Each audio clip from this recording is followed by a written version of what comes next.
शिव महापुराण भाषा द्वितीय सती खंड छठा अध्याय। भक्तजनों, हर हर महादेव। संध्या को शिव जी का वर।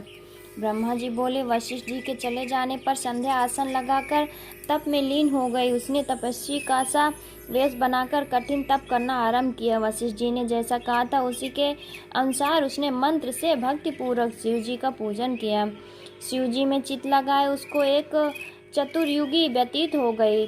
तब शिव जी ने आकाश में स्थित होकर उसे अपना प्रत्यक्ष दर्शन दिया। वो उनके जिस रूप का चिंतन कर रही थी उसे उन्होंने प्रत्यक्ष दिखाया। संध्या ने मुग्ध हो आश्चर्य से नेत्र बंद कर लिए। शिव जी ने उसके हृदय में प्रवेश कर उसे ज्ञान और दिव्य वाणी और दिव्य नेत्र दिए। वो प्रसन्न हो शिव जी की स्तुति करने लगी। उसने बारंबार शिव जी को नमस्कार किया। उसकी स्तुति सुनकर भक्त वत्सल परमेश्वर शिव जी प्रसन्न होकर बोले, हे भद्रे, तुम्हारे इस तप और स्तुति से मैं प्रसन्न हूँ। तुम जो चाहो वर मांगो। तब महेश को बार बार प्रणाम कर प्रसन्न हो संध्या बोली, यदि आप मुझे वर देने के योग्य समझते हैं और यदि मैं अपने पूर्व के पापों से शुद्ध हो गई हूँ तो हे महेश्वर, हे देवेश, आप मेरे मांगने से यही वर दीजिए कि इस संसार में प्राणी उत्पन्न होते ही तुरंत कामी न हो जाए, तथा दूसरा ये वर दीजिए कि यदि मैं तीनों लोकों में विख्यात और व्रत वाली हूँ तो मेरे समान दूसरी न होवे। यदि मेरी फिर से सृष्टि होवे तो वो महाकामी होकर न गिरे, और हे नाथ, जो मेरा पति होवे वो अति कामी न होकर मित्र के समान हो, तथा जो मुझे काम भाव से देखे वो नष्ट और नपुंसक हो जावे। शिव जी ने एवमस्तु कहकर संध्या से कहा कि हे भद्रे, अब से मैं 4 मनुष्यों की 4 आयु कर देता हूँ। शैशव, कुमार, यौवन और वृद्धा, ये मनुष्यों की 4 आयु है। जब प्राणी तीसरी अवस्था को प्राप्त हो तब कामी हो और कोई दूसरी अवस्था के अंत में सकाम हो। तेरे तब से ही मैंने ये मर्यादा जगत की स्थापित की।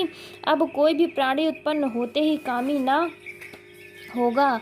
साथ ही तू इस त्रिलोकी में ऐसी सती भाव को प्राप्त होगी जैसी कोई न होगी। तेरे पति को छोड़कर कोई अन्य तुझे काम भाव से देखेगा तो वो नपुंसक हो जाएगा। तेरा पति बड़ा भाग्यशाली और 7 कल्प तक जीने वाला होगा। जो वर तूने मांगा वो सब मैंने दिया। अब मैं तेरे पूर्व जन्म की बात कहता हूँ। तेरा अग्नि में जल कर शरीर त्यागना निश्चित है। देख मेघा, तिथि 12 वर्ष में एक यज्ञ कर रहे हैं जिनकी अग्नि बड़े जोर से जल रही है। तू उसी जलती हुई अग्नि में शीघ्र ही प्रवेश कर जा। इसी पर्वत के नीचे चंद्रभाग नदी के तट पर तपस्वियों का आश्रम है जिसमें मेघा तिथि यज्ञ कर रहे हैं। उस यज्ञ में प्रवेश कर तू उसकी पुत्री होगी। तुझे जैसा स्वामी चाहिए उसका मन में संकल्प कर तू अपने इस शरीर को अग्नि में गिरा दे। जब तू 4 युग के पश्चात सतयुग व्यतीत होने पर पुनः पर्वत में घोर तप करेगी तो त्रेता के प्रथम भाग में दक्ष की कन्या होकर यथा योग ब्याही जाएगी। तेरे और भी बहुत सी बहनें होंगी जिसमें से तेरे पिता दक्ष 27 कन्याएं तो चंद्रमा को दे देंगे, किंतु चंद्रमा उन सब को छोड़कर केवल रोहिणी से बहुत प्रसन्न रहा करेगा। इससे कुपित हो तेरे पिता चंद्रमा को शाप दे देंगे और सब देवता तेरी शरण में आवेंगे। तू मेघा तिथि के अग्निहोत्र यज्ञ में कूदकर शीघ्र ही अपना शरीर विसर्जन करेगी। इससे पवित्र होने पर तेरी सब कामनाएं पूर्ण होगी। ऐसा कहते हुए देवेश शंकर अंतर्ध्यान हो गए। इति श्री शिव महापुराण भाषा द्वितीय सती खंड का 6वां अध्याय समाप्त। भक्तजनों, हर हर महादेव।